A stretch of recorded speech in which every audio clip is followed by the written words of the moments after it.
Kita nggak pernah tahu politik hari ini bagaimana. Apakah, maaf, aku agak sedikit frontal, apakah lebih bersih? Apakah tidak lagi ada keset? Artinya tempat mengelapkan kotoran orang-orang yang sedang berkuasa. Ya kan?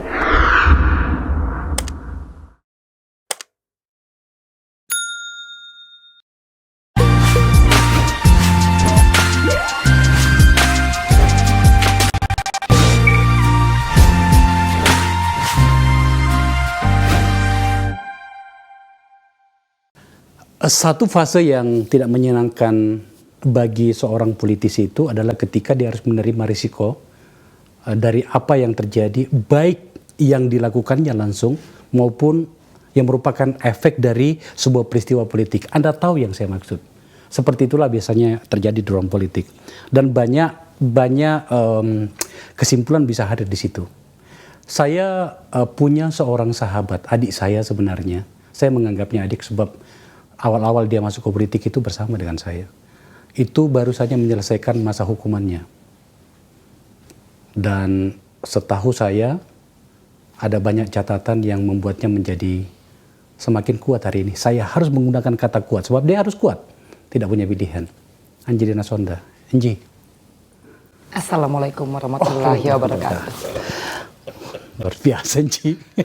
Kau yang mengungkapkan kata Assalamualaikum pada saya. Luar biasa. Angie, pembukaan saya seperti itu tadi. Dan untuk membuat diskusi kita menjadi lebih baik, menjadi lebih terukur, saya undang kolega saya, Fahri Hamzah. Pastikan para penonton akan bertanya, di mana titik temunya nih nanti? Kita lihat nanti perkembangan gitu kan. Pak Fahri, ini songkonya dari mana ini? Kopiahnya nih? Ada yang ngasih hadiah. Hati-hati loh, gratifikasi loh. Kan kita pensiunan. Iya, kita pensiunan semua loh ini, bertiga ini. Ya. Angie, beberapa TV, beberapa media sudah berbicara denganmu. Saya mungkin tidak perlu ke situ ya. Saya cuma ingin mengatakan begini. Tidak punya pilihan kecuali kuat ya, Angie ya? Iya. Kuat ya? Insya Allah. Insya Allah ya. Ya sebenarnya sih bukan engine-nya yang kuat, tapi Allahnya yang kuat. Dan Allah yang kasih kekuatan. Jadi wala haula wala quwata illa billah. Itu aja yang saya terus ucapkan ketika udah ngerasa bahwa saya nih nggak kuat. Kapan sih keluarnya dari LP? Itu 3 bulan yang lalu. 3 bulan yang lalu. Dan sekarang udah selesai menjalankan cuti menjelang bebas. Jadi alhamdulillah sudah bebas murni. Per 1 Juni. 1 Juni berarti kemarin ya? Baru kemarin diberikan surat bahwa sudah selesai melaksanakan pembinaan di Balai Pemasyarakatan. Vonisnya berapa lama, Ji? Vonisnya itu di PK-nya saya itu alhamdulillah ya jadi 10 tahun. Oke. Dengan uang pengganti dan apabila tidak dibayarkan uang penggantinya dibayar dengan denda kurungan badan selama 1 tahun. Nah total saya menjalankan 9 tahun, 11 bulan, 9 hari karena saya alhamdulillah dapat remisi dasawarsa. Remisi yang diberikan untuk seluruh warga binaan. Tapi saya tidak mendapat remisi-remisi seperti remisi Idul Fitri. Oh iya, itu kan PP 99 memang. Belum ditandatangani Presiden. Jadi PP 99 itu tertandatangani pada tanggal kalau nggak salah 20 November tahun 2012 dan akhirnya saya masuk dalam golongan PP 99 sehingga saya tidak boleh mengajukan remisi dan sebagainya. Sebelum itu kan masih PP 28 ya. Nah masih tidak ada klasifikasi antara ini tipikor, terus ini pencucian uang dan lain sebagainya. Tapi November 2012 alhamdulillah memang saya nggak bisa ikutan yang PP 28. Saya malah terikut dengan PP 99. Mungkin bagi banyak orang itu merupakan kerugian, tapi bagi saya itu adalah alhamdulillah. Saya tidak ingin membuatmu menangis lagi di sini, Angie. Cukup sudah dukamu ya. Saya tidak ingin membawamu kembali pada kemarahan. Saya agak paham siapa kamu. Jadi pemirsa, Angie ini kami sama-sama dulu mendirikan Partai Demokrat. Saya Ketua Umum Pemuda Partai Demokrat. Lah katanya nggak mau bawa ke yang dulu, sekarang dibawa Enggak sejarah lagi. saja, gue bilang. Oke. Sejarah aja gitu loh. Yang saya mau cerita bukan Demokrat ya, saya cerita bagaimana kamu menjadi adikku sejak dari pertama. Iya. Kamu jangan tegur aku terus lah. Ntar apa marah lagi sama saya gitu.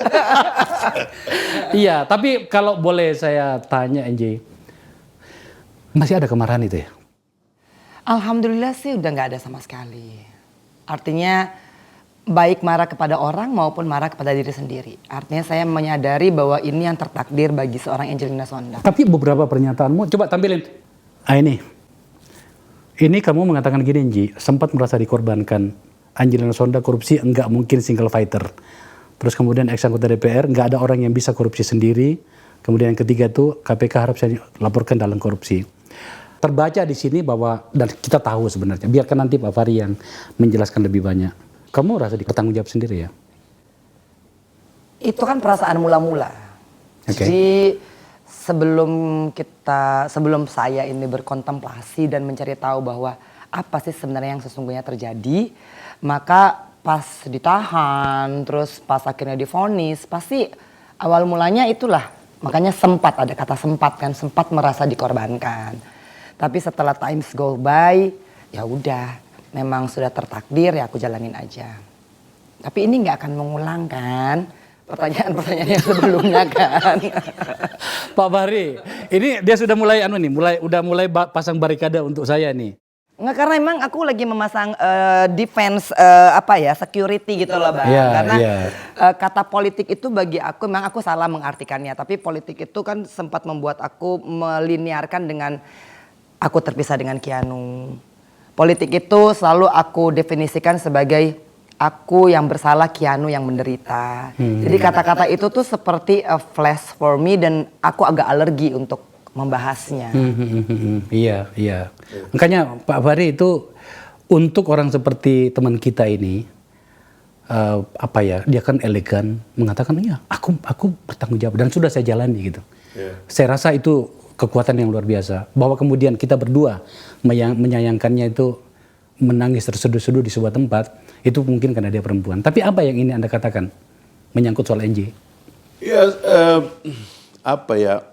kan unitnya itu adalah satu orang. Karena kan kalau kita sekarang NJ kan belajar agama ya.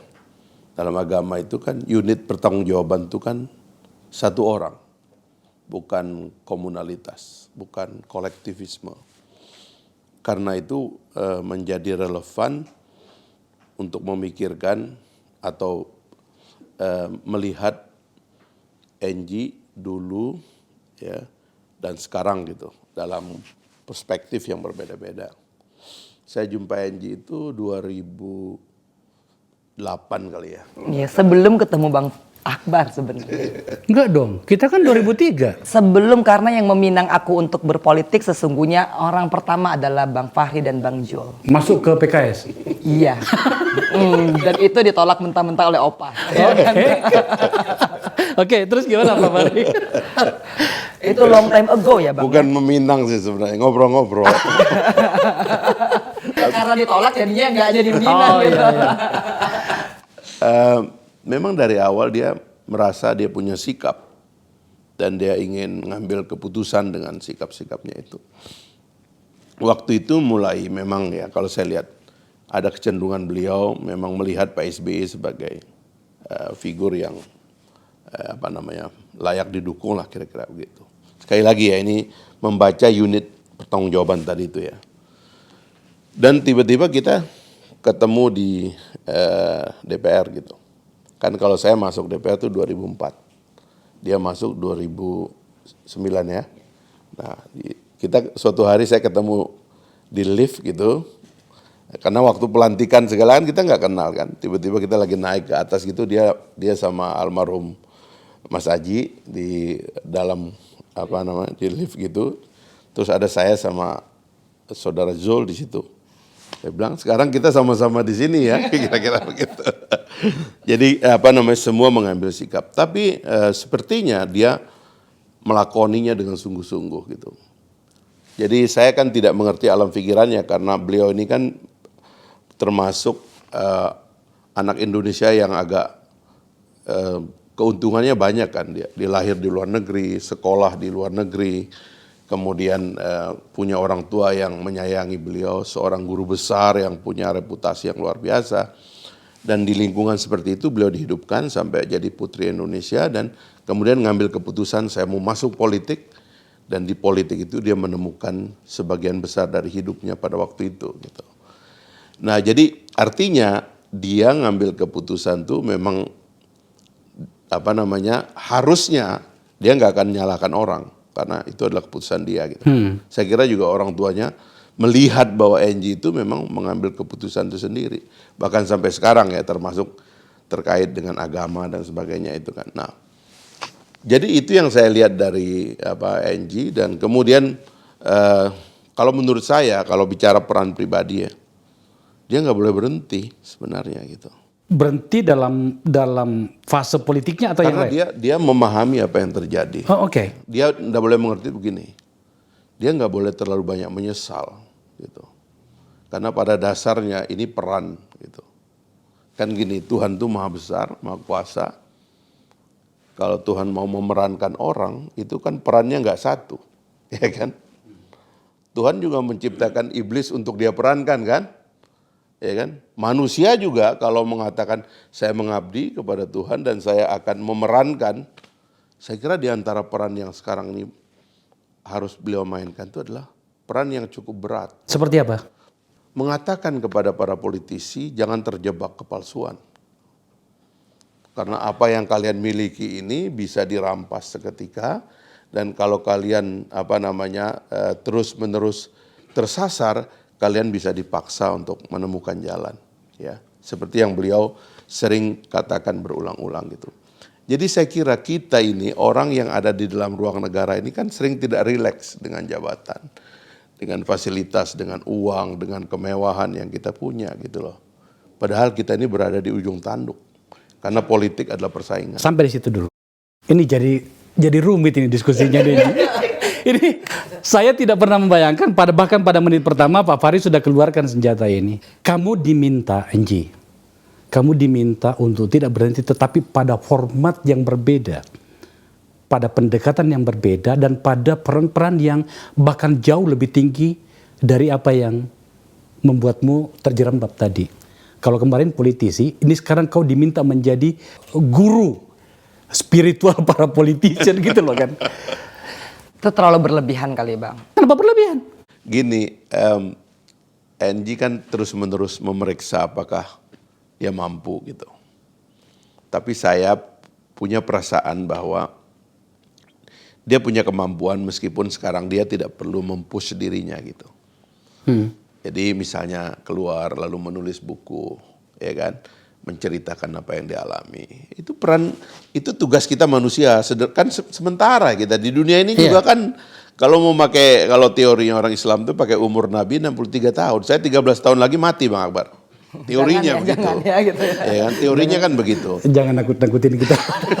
Enggak, maksudnya teori. Ya. Jadi yang sebentar ini kita tulis ya sebagai warisan masa depan untuk dikenang oleh orang, untuk mau ngambil pelajaran dan sebagainya. Dan saya kira bagi negara, bagi politisi, apa yang beliau tulis dan apa yang beliau alami ini satu hal yang harus dibaca, sebab politisi yang sering terjebak. Ya itu dia. Makanya Nji, saya tampaknya memang kita harus sedikit membicarakan itu. Tidak harus kembali ke belakang itu. Bahwa kemudian kesalahan, kau kan mengatakan kesalahan ya, yang pernah kau lakukan gitu kan. Betul. Ya, kesalahan yang pernah kau lakukan itu telah membuatmu terjerembab. Tapi kan juga saya harus mengatakan kepada dirimu, sebab saya tahu permainan ini. Kita pernah sama-sama di sana. Kesalahan itu tidak berdiri sendiri, Angie. Nah, dalam kerangka apa yang dibilang oleh Pak Fahri tadi, apa yang bisa kau sampaikan kepada kita semuanya menyangkut dengan kesalahan-kesalahan itu? Gini Bang, kalau aku itu kan ibarat katanya remah-remah rengginang. Itu abang pasti bisa menafsirkan. Saya bisa menafsirkan, tapi lebih bagus kau jelaskan itu apa maksudnya. Bang coba Bang Fahri kan ini adalah salah satu Kayaknya masuk ke dalam sukma aku tuh udah pinter banget Iya, tadi. iya, Sedikit kurang lebih gitu dengan menggunakan frekuensi otak aku yang ada mungkin di beta dan gamma gitu.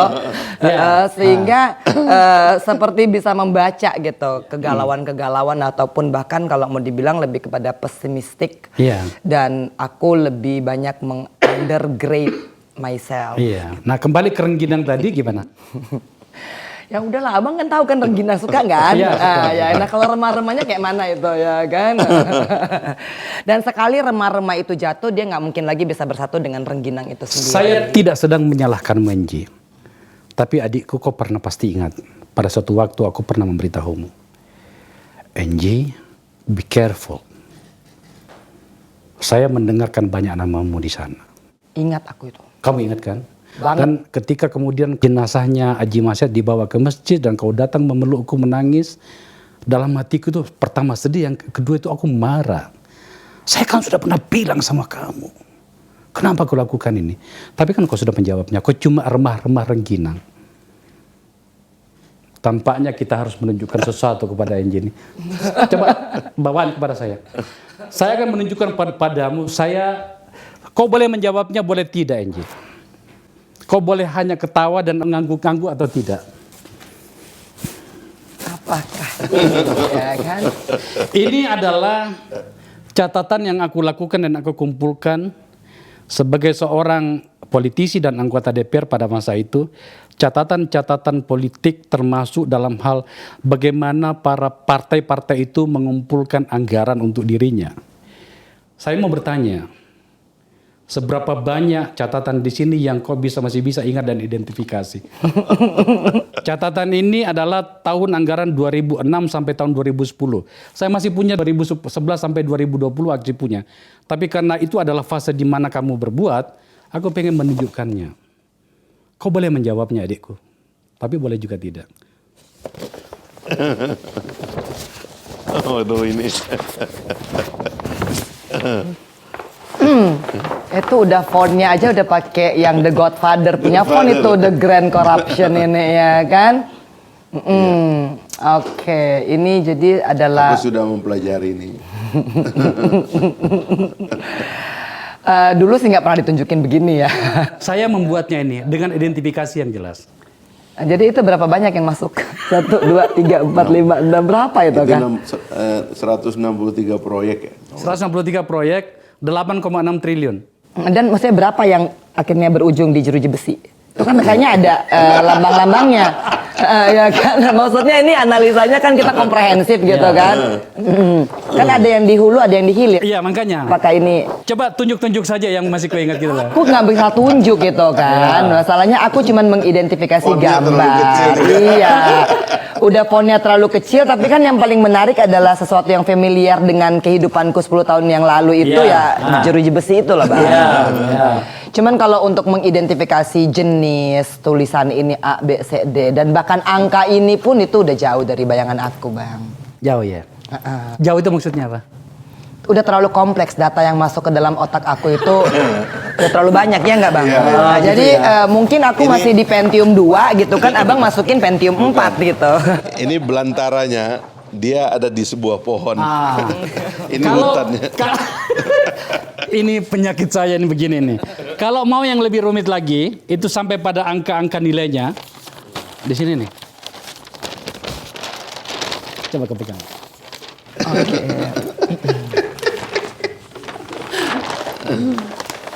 Ini kayak baca proklamasi sesungguhnya ya. Gitu.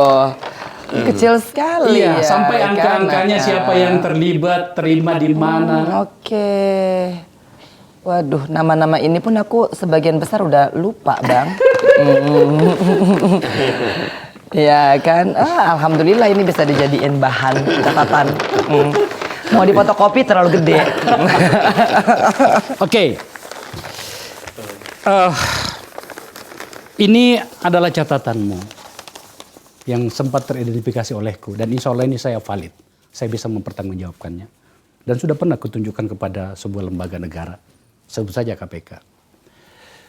Seberapa berat sih beban seorang kader itu harus menerima tanggung jawab dari partai untuk hal-hal yang sebenarnya itu berisiko bagi si kader itu. Dalam hal ini sebagai anggota DPR. Aku tuh tidak pada posisi untuk menggurui ataupun untuk harusnya begini, harusnya begitu gitu. Karena memang setiap sikap itu kan didasari motif. Plato pun pernah berkata bahwa tidak akan ada kursi kalau nggak akan ada ide. Jadi artinya setiap langkah dan sikap itu adalah akumulasi pengalaman. Nah, aku sendiri mungkin dibesarkan yang tadi Bang Fahri bilang, dalam satu keluarga yang punya nilai idealisme yang kadang-kadang tuh kalau geser sedikit tuh ayahku udah mulai marah. Ya kan, patokannya terlalu akademis, iya. Teori betul. Nah, tapi kan ketika nyebur ke dalam dunia nyata, ternyata politik itu berbeda dengan yang ada di teori buku-buku S1, S2, S3 gitu kan.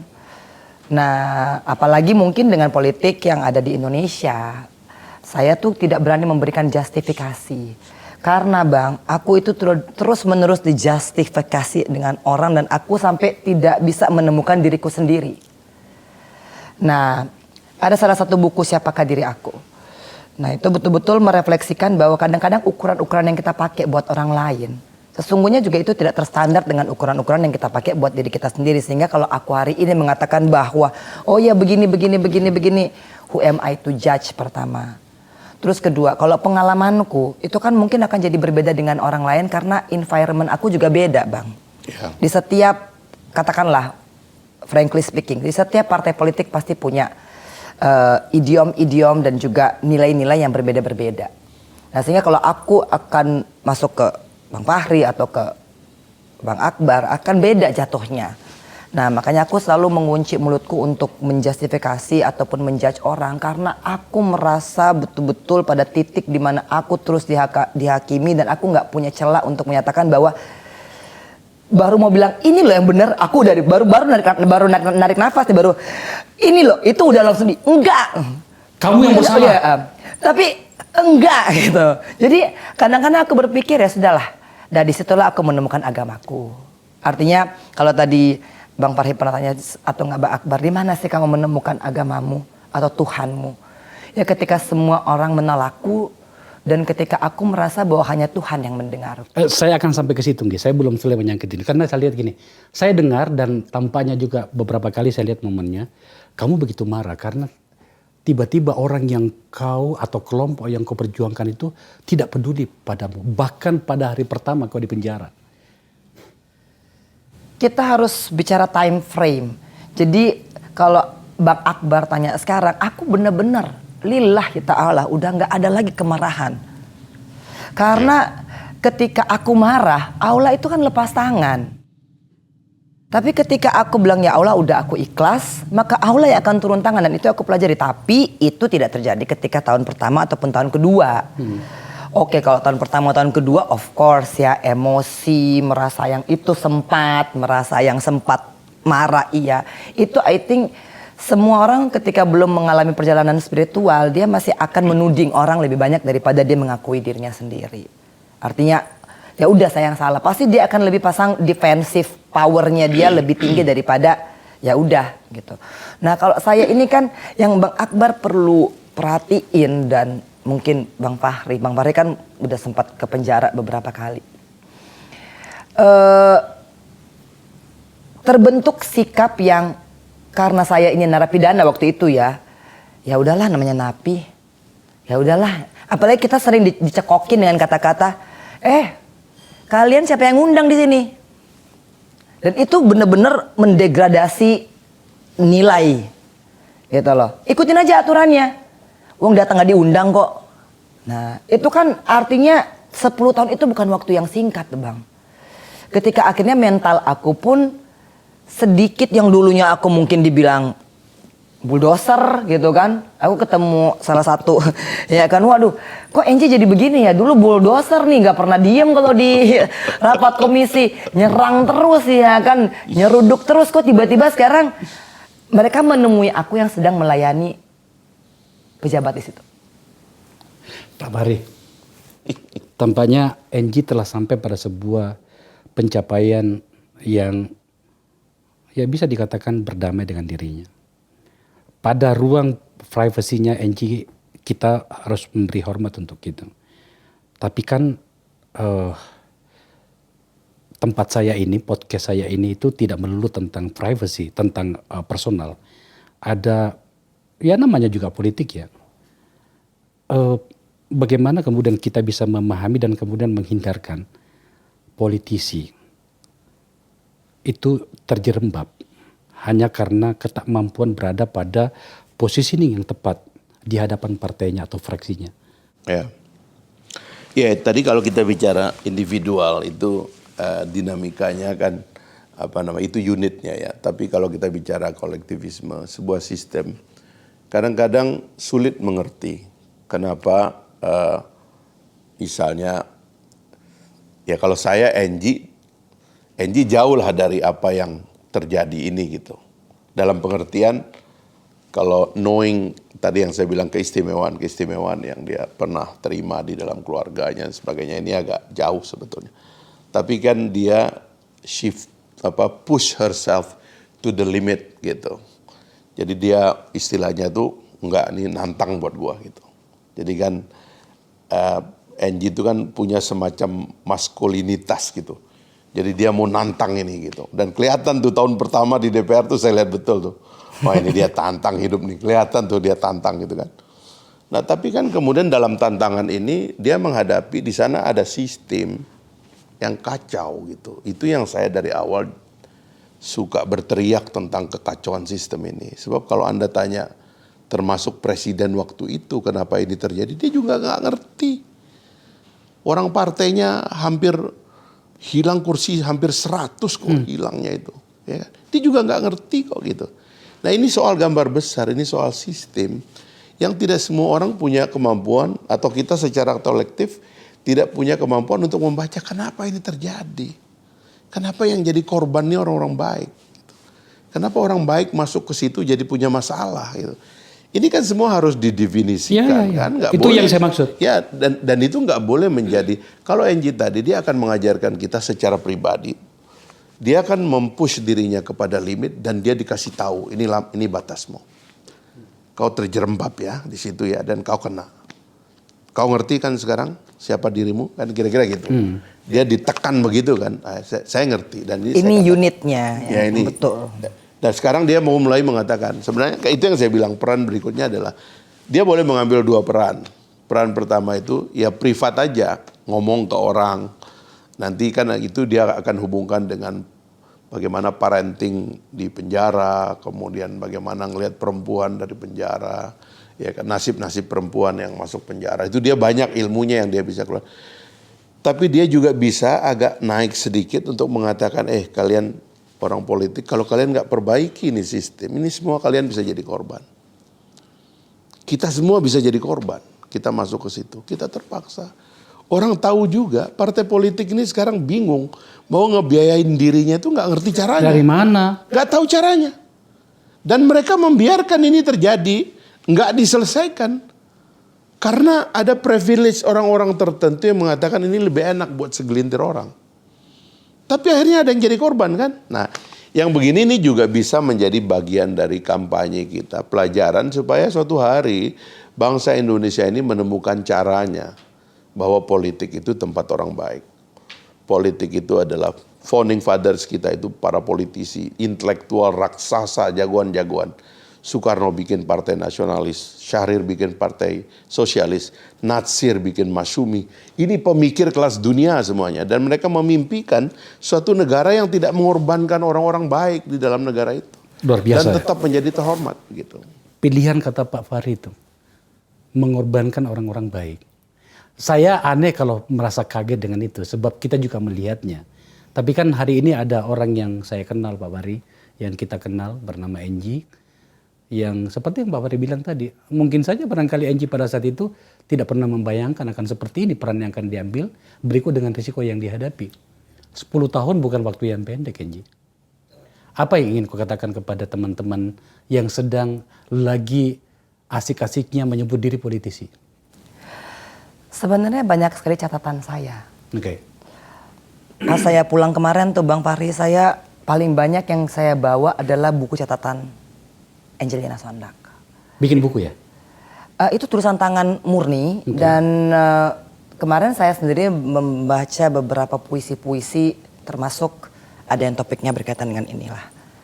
Artinya ada puisi tentang keadilan, ada puisi tentang kok yang malaikat jadi iblis, yang iblis jadi malaikat gitu. Berat ini. Oke.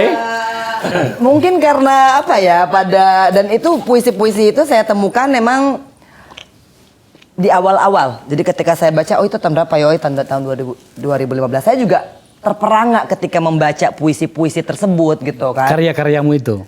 Ya tulisan dan itu lebih dibilang kayaknya suasana hati ya. Terus karena kan sebagian besar itu sudah mau saya delete sebenarnya. Yang tadi Bang Fahri sama Bang Akbar bilang kan kayaknya nih Angie lebih banyak menemukan dirinya dan agak menutup ya ibarat katanya keistimewaan yang sebenarnya bisa berguna dalam skop yang lebih besar. Ada kadang-kadang tuh, ini kok puisi-puisi begini banget gitu ya. Sampai kru kema aja aku bilang, udah jangan ya yang ini ya, kayaknya kok ini nggak bener banget gitu. Dan lukisan-lukisan aku juga sesungguhnya masih banyak merefleksikan tentang kehidupan bernegara. Tuh. Cuman memang ada saatnya Bang ketika saya bilang, aduh politik ini kok begini gitu. Nah, akhirnya aku udah yang agak sedikit traumatized, iya, agak sedikit parno, iya.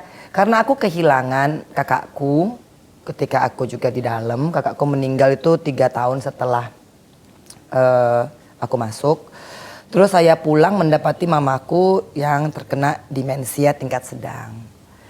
Jadi if you are in my position, itu pasti akan ada satu tirai yang mereject secara automatically. Karena those moment itu tuh sangat susahnya minta ampun. Dan aku tadi Bang Akbar bilang, emang lu bener-bener masak? Aku bilang, gue bener-bener masak. Jadi tadi WA saya, Bang, aku Bapak masakin ya. Dalam hati gue, Angie masak, come on gitu kan. Iya. Ternyata dia masak beneran. Oh 10 tahun itu dokter bidang masak. Enggak juga, karena di sana itu sesungguhnya enggak ada kompor dan lain sebagainya. Cuman ternyata intuisi sebagai seorang ibu itu muncul. Ini masih bebekas nih, kuning kan, kunyit, karena gue maunya bener-bener gue yang masak. Terus tapi ujungnya gue bilang gini, Bang Fahri, iya Bang Akbar ya, tapi aku buka inbound ya. Jadi pemirsa, ini apa namanya terpaksa harus ngomongin karena ini udah buka-bukaan kayak begini. Jadi tadi dia bawa makanan, dia akan bikin bon, tapi saya janji saya akan bantu mempromosikannya. Jadi saya katakan bahwa ternyata Angie sekarang sedang mengembangkan apa namanya itu masakan Manado, ciri khasnya. Sudah ada brandnya belum ya? Udah Kema Food. Kema Food. Jadi kalau misalnya butuh makanan apa Manado dan makanan blasteran. Blasteran juga gitu ya. Hubungi Kema Food, sudah ada di Instagram ya? Udah, ada, alhamdulillah ya. sih. Berarti saya udah penuhi janji saya loh ya. Udah, dan ada juga di GoFood dan sebagainya. Okay. Ya kan? Ya. Kembali ke laptop, kan gitu kan. Di tahanan itu pasti banyak hal yang kau lihat kan gitu ya. Tapi apa yang paling berat menurutmu di dalam situ? Keanu lah.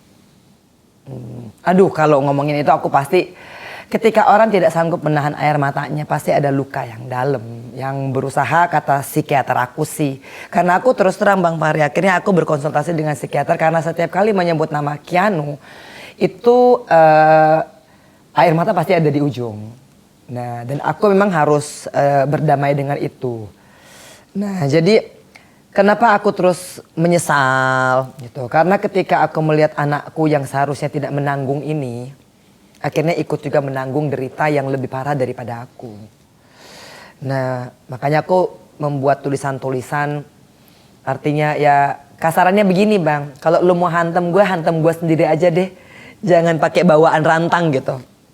Nah, dan kan akumulasi aku terhadap Keanu itu ya Bang Fahri mengikutilah perjalanannya ketika aku akhirnya berteriak gitu minta apa hubungan pada bagian ini, apa yang dilakukan Pak Fahri Hamzah terhadapmu menyangkut dengan Keanu supaya orang tahu?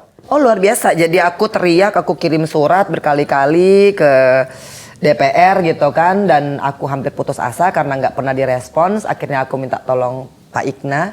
Aku bilang, Pak Ikna, kamu cari sekalian yang namanya ketua DPR. Karena kamu tidak bisa ketemu anakmu? Karena aku nggak bisa ketemu anak.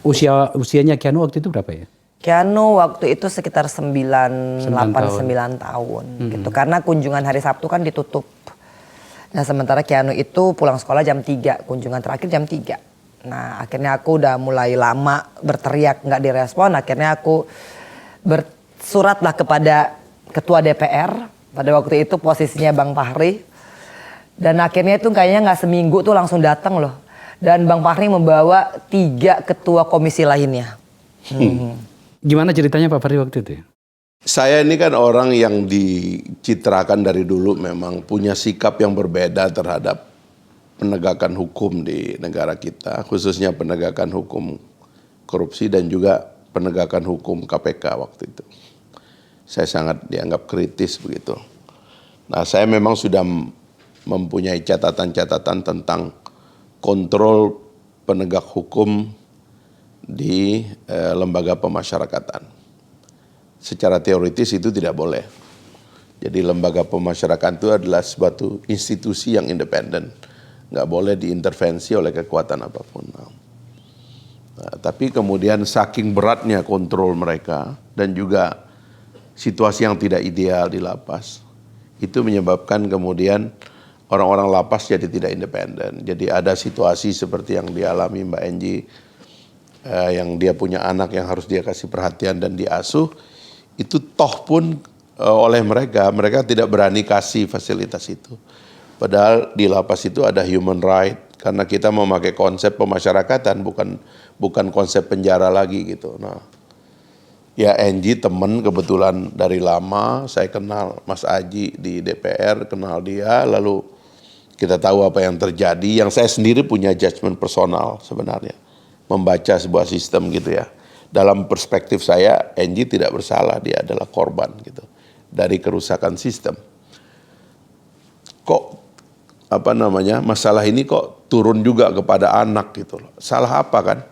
Nah itu yang saya agak emosi lah, saya bilang ini nggak bener nih. Ya kan, orang kayak Enji aja diginiin apalagi yang lain kan. Jadi saya menjadikan itu sebagai momen. Saya telepon teman-teman, saya bilang ini nggak benar, mesti didatangin nih. Jadi kalau ada ibu dilarang bergaul sama anaknya hanya karena dia berada di lapas, itu kan keterlaluan. Ya marah-marah lah kita di situ kan. Ya namanya orang punya kekuasaan kan, sedikit-sedikit kan paling tidak ada kekebalan. Saya marah, saya bilang saya minta ini segera diselesaikan dan mungkin nggak terlalu instan ya, tetapi paling tidak mereka memperhatikan kemarahan ini. Meskipun ada kekuatan lain yang menekan, saya bilang saya nggak mau tahu. Ini harus diselesaikan gitu. Nah, alhamdulillah sih setelah itu saya dikabarin hubungan Enji sama anaknya sudah intensif kan waktu Alhamdulillah. itu. Luar biasa Pak Fahri. Saya rasa pasti akan sangat berarti bagimu Enji ya. Bukan bagi aku aja, bagi ibu-ibu yang lain juga. Karena kalau Bang Fahri bisa Oh melihat akhirnya mereka bisa bertemu dengan semua, anak. akhirnya Bukan semua, cuma Enji ya ternyata. Dan akhirnya turun surat edaran Pak Menteri untuk memberikan waktu kunjungan anak. Jadi sampai hari ini pun masih ada waktu kunjungan anak. Dan sebenarnya banyak sekali lah Bang. Kalau Abang mau korek ke aku 10 tahun itu, nggak cuma kehidupan lapas, tapi kehidupan bernegara ini pun sesungguhnya banyak yang ada di dalam, tidak hanya dalam benakku. Iya. Tapi pasti dalam catatanku. Saya sedikit bicara dengan Keanu. Saya mau beritahu nih kamu Ninji. Mungkin aku sudah tahu kan bahwa Keanu itu satu sekolah dengan anakku. Betul. Ya, tapi beda kelas ya. Gading itu lebih kakak kelas dia. Iya. Keanu dibawa. Pernah aku lihat Keanu dibawa sama Opa, sama Pak Prof gitu, bapaknya Enji. Apa sih yang membuatmu begitu luka dengan apa yang dialami oleh Keanu selama kau ditahan?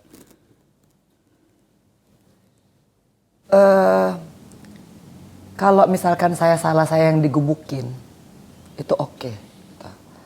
Tapi aku juga pada posisi kan yang merasa bahwa sesungguhnya perbuatan aku nggak linear dengan hukumannya kan. Artinya adalah apalagi Keanu yang benar-benar, kalau aku mungkin masih yang tadi aku bilang remar-remar rengginang gitu. Tapi Keanu kan benar-benar out of it. Dia nggak tahu 1,5 tahun dia ditinggal meninggal ayahnya.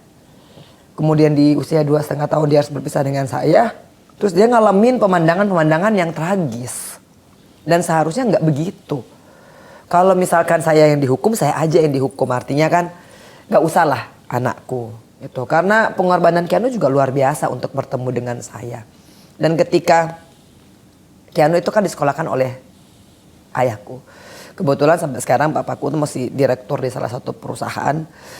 Dan temennya itulah yang senantiasa tuh mendukung, makanya opa selalu ngedampingin Keanu. Nah jadi aku selalu agak sedikit kalau mau dibilang di awalnya gitu, udahlah gitu. Kalau mau hajar, lu mau bonyokin aku hari ini iya, tapi anakku tuh jangan gitu. Karena dia Titik ini, lemahnya. waduh titik lemahnya aku tuh selalu di situ. Gitu. Makanya kalau dulu Bang Fahri bilang aku agak sedikit maskulin gitu kan. Orang juga menemui aku hari ini pasti terbelalak. Karena nggak mungkin aku tuh yang udah lebih easy going ya udah. Walaupun aku banyak tahu Bang. Kalau aku bilang aku nggak banyak tahu, pasti aku bohong banget. Artinya kelihatannya apa ya, lukanya itu banyak dirasakan oleh Keanu ternyata ya. Lebih banyak dia sesungguhnya. Dia tinggal sama siapa sih selama kau ditahan? Dulu tuh dia pernah dititipkan lah gitu. Dan akhirnya dia berpindah-pindah tempat. Mulai dari ke Ustadz Bobby juga yang temennya Bang Fahri gitu kan. Sampai ke Ustadz Fahmi. Akhirnya ayahku mau menerima dia. Ayahku pensiun datang ke Jakarta. Dan mulailah. Nah walaupun kan ya kasihan juga sebenarnya Keanu. Karena kan ibuku kan demensia. Jadi dia harus taking care of my mom juga gitu kan, opa juga begitu. Sementara dia harus sibuk dengan pekerjaan-pekerjaan sekolahnya. Gitu. Tapi anyhow makanya ini aku bilang tuh kalau mau Bang, biar nih Bang Akbar nih dapat dagingnya gitu kan. Before you enter you really have to think twice. Kalau perempuan ya Bang. Kalau laki-laki itu kan mungkin adrenalinnya beda. Nah kalau kita ini kan yang ngegantung di belakang kita kan anak. Gitu. Dan itu yang selalu aku sesali. Gitu. Kenapa sih aku kok begini gitu tanpa memikirkan bahwa aku tuh punya bawaan. Harusnya kan at the very first beginning aku mikir nih, aku punya anak yang aku harus jamin, apalagi setelah Mas Aji meninggal kan Mas Aji amanahnya cuma take care of the children, which is aku nggak bisa pada saat itu. Makanya aku kembali, aku bebas dari lapas, aku ke makamnya Mas Aji, aku bilang hari ini aku akan penuhi janji saya. Karena yang sempat saya tidak bisa penuhi kan. Nah akhirnya aku datang, aku ngurusin anak-anak. Alhamdulillah Sahwa di New York sekarang. Dia beasiswa IPK-nya 3,98. Alhamdulillah itu pun masih nangis. Katanya mami aku gak dapat 4. Nah Keanu juga, Alia juga sekarang masuk di psikolog. Akhirnya dia mempelajari psikolog ketika mungkin melihat keberadaan saya di Atmajaya sekarang dia. Nah dan Keanu yang paling kecil.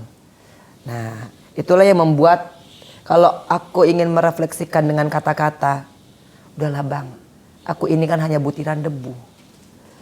Kamu mau nggak cerita kepada kita di sini kepedihan terbesarmu itu anakmu dikebukin?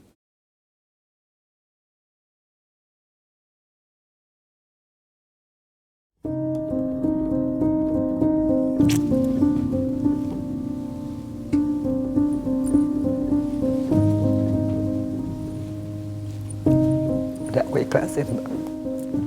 Aku diikhlasin. Aku ikhlas. Yang penting Keanu gak terluka gitu aja. Toh juga sekarang aku bersama dengan dia. Gak apa-apa Bang. Bismillah aja.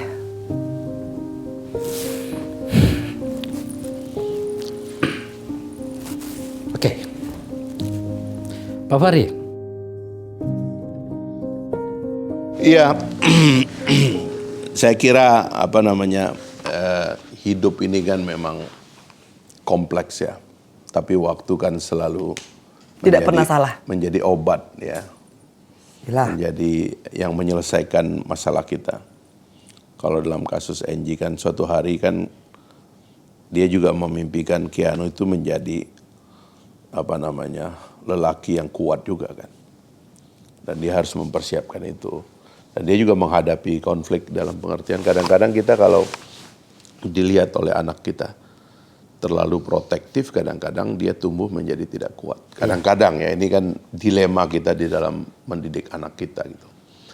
Tapi sekali lagi itu waktu yang akan menjawab. Saya cuman membaca unitnya. Kalau tadi saya baca 2 unitnya, unit dia sendiri sebagai kawan kita dan sebagai dirinya begitu.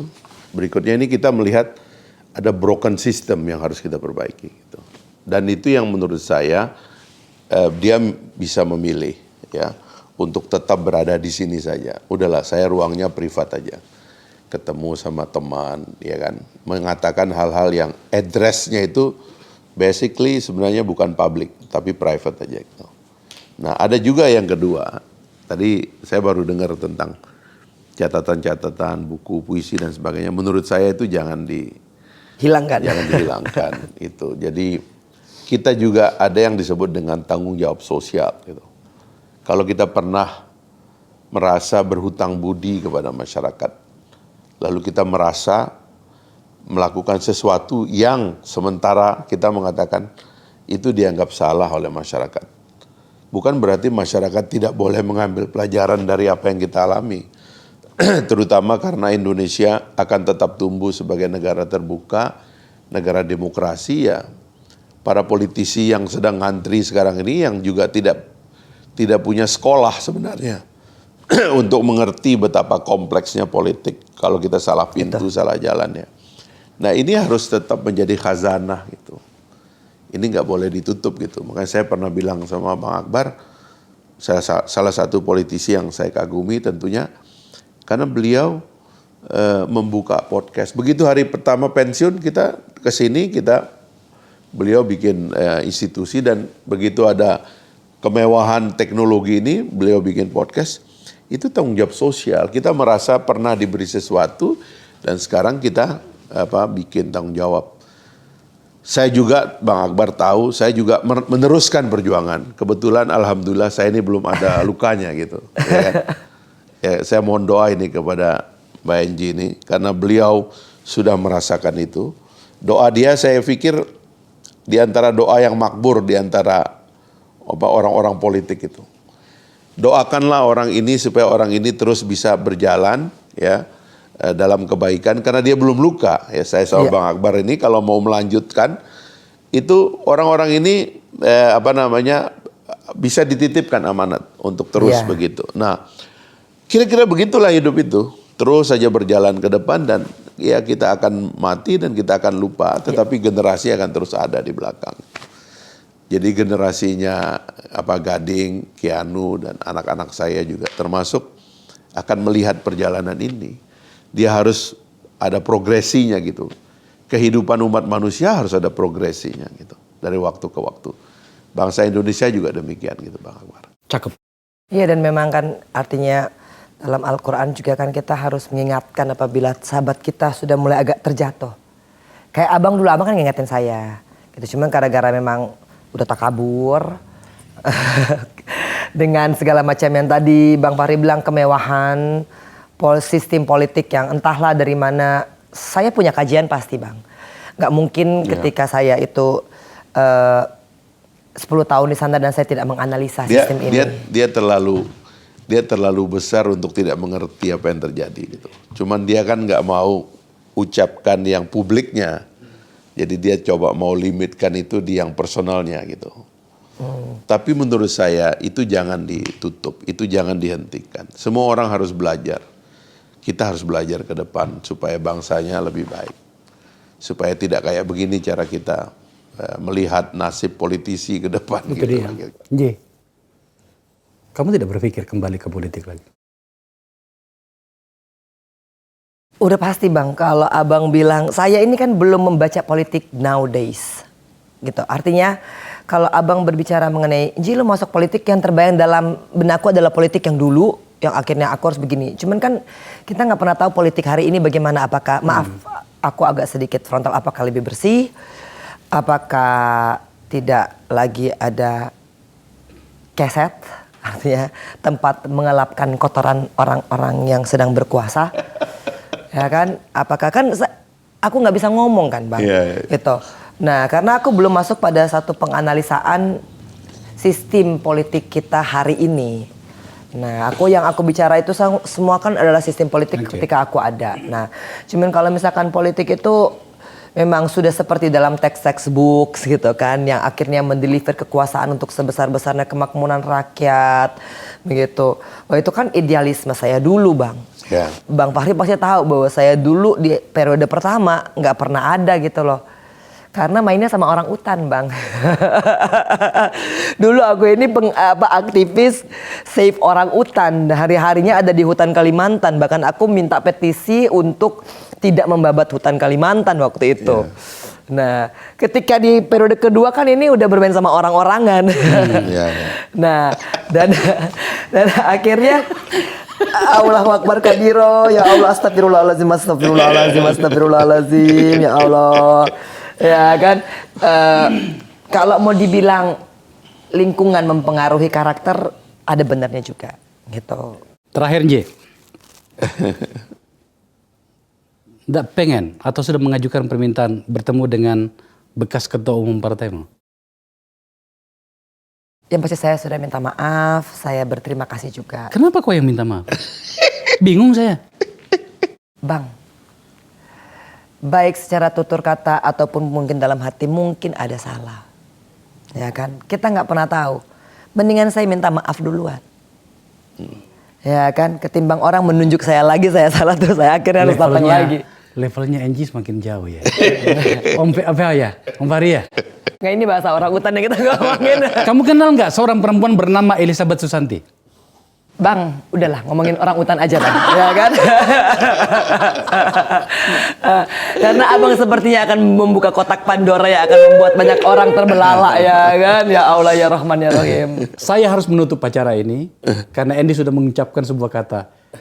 Bang Akbar kayaknya ingin saya membuka kotak Pandora. Tadi ngomong gitu tadi. Saya harus tutup acara ini. Pak Fahri, penutup kepada semua politisi dengan melihat sahabat kita ini. Tadi sudah banyak nasihatnya dan pandangan-pandangan Pak Fahri. Ini tahun 2024 sudah dekat. Iya. Bagaimana cara dan ikhtiar kita agar kemudian produk 2024 setidaknya pada wilayah parlemen. Iya. Itu tidak lagi ada yang bernasib seperti Angie. Kita ini harus reflektif ya. Kan keistimewaan yang disampaikan Angie ke kita itu adalah karena dia berefleksi tuntas tentang apa yang dialami. Masih banyak yang dia simpan, tapi tentu momentum juga nanti akan memberikan tempat gitu. Tapi itu nggak boleh hilang. Karena sekali lagi unitnya itu adalah kita pribadi. Sebenarnya di mata Tuhan itu sebenarnya negara itu nggak ada. Yang ada ini aku ciptakan manusia aja. Manusia yang bikin negara kan. Tapi manusia-manusia yang reflektif dia akan memikirkan supaya negaranya tambah baik, ya kan? Sistemnya tambah baik, bekerja. Partai politiknya itu tahu cara cari uang, tahu cara mencetak kader yang baik gitu. Bukan malah menikmati hidup dalam kerusakan yang terus-menerus gitu. Jadi saya kira Angie ngajarkan kita tentang sebelum kalian mengalami apa yang saya alami, tolong berefleksi sedikit lah. Perbaiki sistemnya supaya kalian tidak jadi korban. Kira-kira begitulah mungkin. Penutup dari Pak Fahri. Angie, banyak orang yang tahu kamu datang ke sini, teman-teman saya. Ada satu pertanyaan kepada kamu. Dan kayaknya kamu harus jawab. Pencarianmu tentang Islam itu sampai sedetil ini, karena setahu saya itu kau sedang dalam proses menghafal Al-Quran. Insya Allah. Luar biasa. Siapa yang mengajarimu tentang itu? Memang kalau mau dibilang diajari pasti ada yang ngajar ya. Kebetulan aku di dalam tuh ketemu dengan Ustadz Bobby, Bunda Maya. Nah, mereka adalah penghafal-penghafal Al-Quran.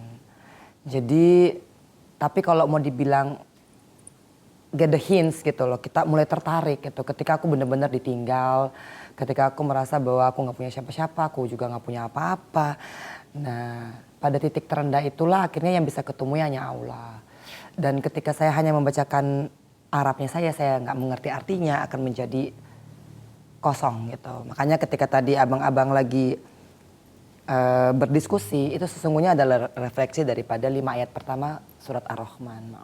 A'udzubillahi minasyaitonirrajim. Bismillahirrahmanirrahim. Ar-Rahman alamal Qur'an, khalaqal insan. Karena sesungguhnya Allah lah yang memberikan kita kemampuan untuk pandai berbicara.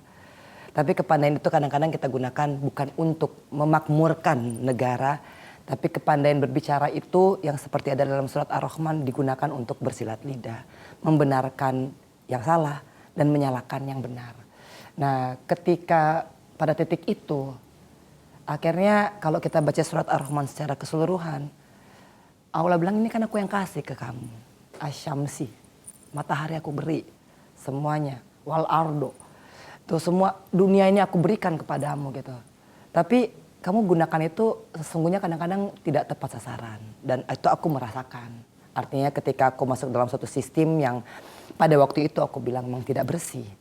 Gitu. Dan yang tadi aku katakan lagi, ya saya ini hanyalah keset dari orang-orang yang masih ingin berkuasa. Saya ini hanyalah remah-remah rengginang. Gitu. Itu kan sebenarnya ungkapan-ungkapan personifikasi yang dalam artinya ketika saya membaca catatan-catatan Angelina Sondak gitu. Tetapi ketika kita linearkan dengan Al-Quran, aku menemukan fabi ai ala irobikum hatukadziban. Artinya udah nikmat apa lagi? So akhirnya aku masuk ke situ, aku tahu oh ternyata begini. Aku di dalam pernah baca satu puisi dari Amin Rais gitu, dan benar-benar puisinya ya sudah tidak tahu lagi siapa yang iblis dan siapa yang malaikat. Gitu, dan bahkan itu aku pun itu berarti tulisan sebelum aku masuk, dan itu refleksi itu aku rasa mungkin ini pergulatan ini pun terjadi di setiap politisi. Kadang-kadang kita nggak tahu gitu loh siapa yang kita temui, rambut sama-sama hitam, hati siapa yang tahu. Nah, artinya bang ya kan ke sekarang dan ke depannya yang penting itu Al-Fatihahnya benarnya enggak. Kalau mau masuk politik Allahu Akbar ya Allahu Akbar, jangan Akbar Akbar ya kan. Sehingga jadinya nih akunya jadi gede gitu. Dan ketika kita menjalankan sholat Allahu Akbar, ketika kita sujud kita ingat bahwa satu saat kita nanti akan dikuburkan, teman kita hanyalah cacing dan tanah yang menjijikkan, itu yang kita injek dulu. Dan begitulah filosofi hidup ketika akhirnya tanah nanti yang memakan kita. Padahal tanah ini cuma kita injek. Nah, artinya alhamdulillah sih bang, aku kalau abang bilang masih marah, pasti dulu iya, pasti marah dengan keadaan. Marahnya begini, saya ini kan sekolah di luar negeri 4 tahun, 5 tahun. Aku mendapat certificate of chemistry, aku dapat certificate of merit in in maths gitu. Aku punya banyak sekali prestasi. Bahkan seruang podcast abang ini tuh isinya dengan semua piala dan medali saya. Dari kecil tuh saya sudah juara kelas, saya udah juara lomba pidato, saya udah segala macam, dan ayah saya tuh sangat membanggakan saya sampai akhirnya saya itu menjadi putri Indonesia dan dapat beasiswa ke Jerman. Nah, dan ketika dengan semua yang saya miliki itu, saya melakukan satu kebodohan yang menurut ayah saya itu hanya karena tidak dengar-dengaran kepada orang tua.